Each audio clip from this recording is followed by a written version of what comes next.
Hello and welcome to the 361 Recovery Programme for Women, and it's episode 21. It's a snowy day outside, so I'm all wrapped up.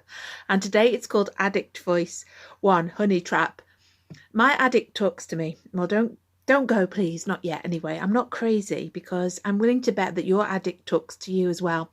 You don't believe me? Well, how about when you're at the checkout in Asda and you see the Jack Daniel's honey on sale, my favourite. And the addict just says, go on, treat yourself, or whatever it is your addict says. 2, honesty. The best book I've ever read on recovery, on the addict voice, and I've reread it, is Recovery by Russell Brand. I know you can say a lot against Russell Brand, and he has gone a little bit quite a lot up himself now, but I really like this book, Recovery. It's a 12 steps really for the AA dressed up, but I like the way he writes, and he's got this really, really brutally honest way of describing the addict voice, and he actually writes in the addict voice, and it's great. And it's kind of, the idea is, whether you like him or not, to actually recognise your addict voice. That's the trick. It's a bit of a breakthrough when you do. It's not someone you like, but somebody you suddenly hear. I know it's you. And the other book that I really liked getting sober was The Unexpected Joy of Being Sober by Catherine Gray. It's so good that doctors prescribe it now for alcoholics. And it talks about something that's real that I didn't realise, a real scientific concept called addict voice recognition. Have you heard of it? And it's a method where you recognise your addict voice and you write it down. And for the purposes of this blog, I will just let you have a little listen to what I have to put up with all the time from my addict voice. 3, addict voice. Everyone's out enjoying themselves.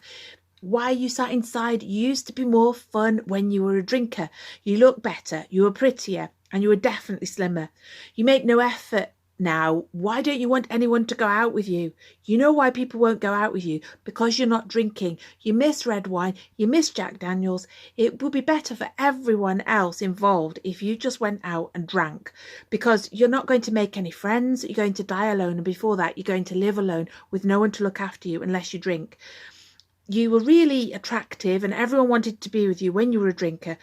And now you're really, really missing out because everyone else in the world on a Saturday night is out. They're having fun and they're really laughing. And you're not. You're here on your own with no friends and no makeup. So just have one. Oh, welcome to my world. So do you have an addict voice? Well, I know you do, but do you hear it? 4, take this down. Why not try spotting your addict voice and writing it down? On WhatsApp, when someone messages you, when you're buying alcohol offers for Christmas, when you're going down the chocolate aisle, the cake aisle. There's no shame in any of this behaviour, but you'll hear that the addict tries to shame you. The addict is not your friend, people. The addict is a self-destructive part of you that you can learn how to deal with like a difficult child. You need to identify that voice. I'm teaching Jekyll and Hyde at the moment, and poor old Jekyll, in the end, he has this huge struggle with Hyde, and it kind of subsumes him, and he ends up dying because he needs the drug. He needs the drug to be Hyde. He hates Hyde. Hyde hates Jekyll. The self-loathing in Jekyll and Hyde is great if you get a chance to read it. It's a real addict story. It's ahead of its time. 1880s it was written. You've got to actually deal with this voice, this addict voice.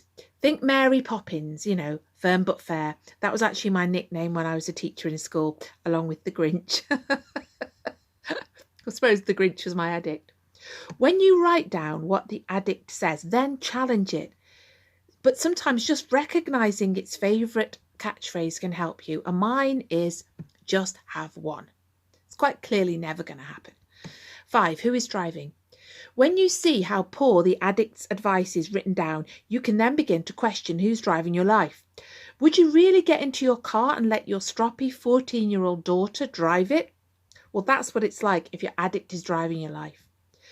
The 361 Recovery Programme can help you to put yourself back in the driving seat. I'm a firm believer in this.